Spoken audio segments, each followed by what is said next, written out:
Grandmaster Varka is different from most of Mondstadt's knights. He's powerful, but not imposing.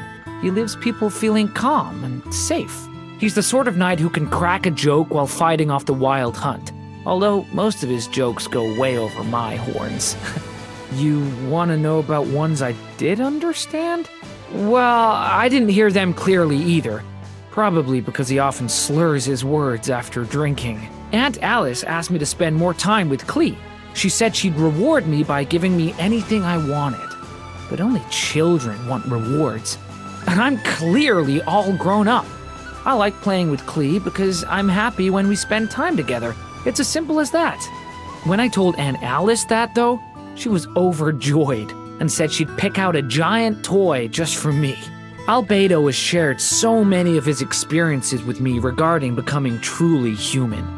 He's explained many of the problems that humans face, things like work, ideals, life. Some of these things were too difficult for me to understand.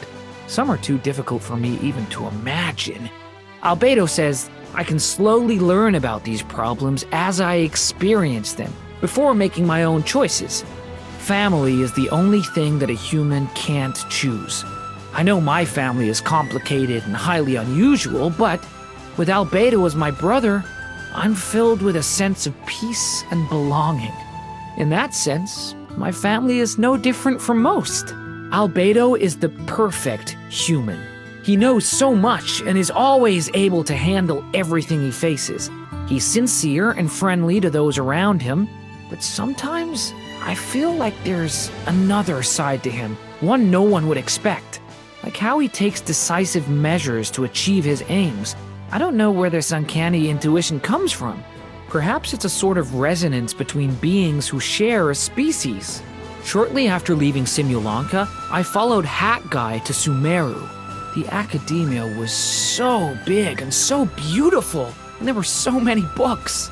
It's only now that I'm learning to read and write that I suddenly understand how stressful it must be studying there. Not that there weren't times when people had time off and came to Hat Guy to play cards, chat, or even share delicious food, like the one with the large ears, or the one with the hat that had even larger ears, or the one who looked like a small wolfhound. I've asked Hat Guy if they're his friends. He always complains about how noisy they are, but he's never denied their friendship. We share some similarities, he and I. He always seems to know what I'm thinking, and then guides me as someone who's already seen it all. Whenever I tell people, don't get too close, I really want them to resolutely refuse. That's what Hat Guy does. So even when he says he wants to be alone, even if he deliberately tries to discourage me, I always stick by his side. When I was in Sumeru, I took the time to visit Fairy Nilou. Sorry, force of habit. I should call her Miss Nilou in this world.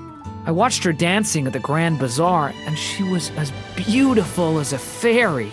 If I get the chance, I'd like to thank the King of Constellation Metropole. I mean to say, Miss Navia.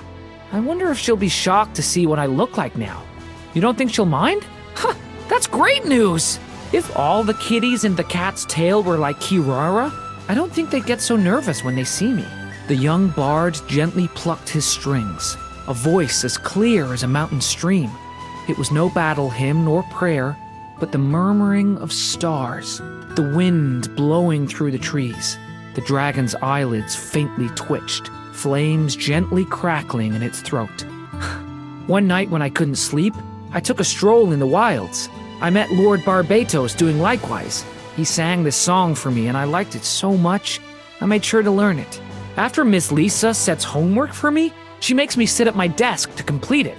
At one time, when I was exhausted, I stood my book up on my desk so it blocked her view and tried to nap in secret.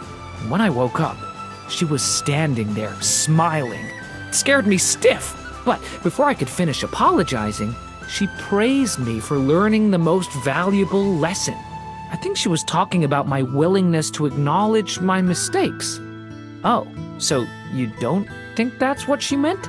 Albedo once told me he treats Klee like a little sister. Klee likes to call me Big Brother Durin, too. I guess I am technically her big brother, though I haven't been human for very long. If we're talking about human age, Is she really my little sister? I can't help but wonder. Back in Simulanka, I felt like she was different from the others. Is she the same as me? Did she come out of a book too? In fairy tales, anyone who can mix potions that befuddle the heart and mind and command the obedience of cats is almost certainly a powerful witch. Ever since taking up my mother's pen, I've diligently committed each day's stories to paper. Klee taught me how to fish, which ended with us locked in solitary confinement.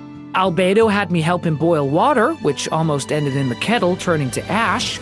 A little boy outside the city gate showed me how to feed the pigeons, and one of them decided to perch on my horns. I'll continue to fill the pages of my book, and maybe, when I'm turning the pages one day, I'll hear a familiar voice quietly narrating, "This is a wonderful story indeed."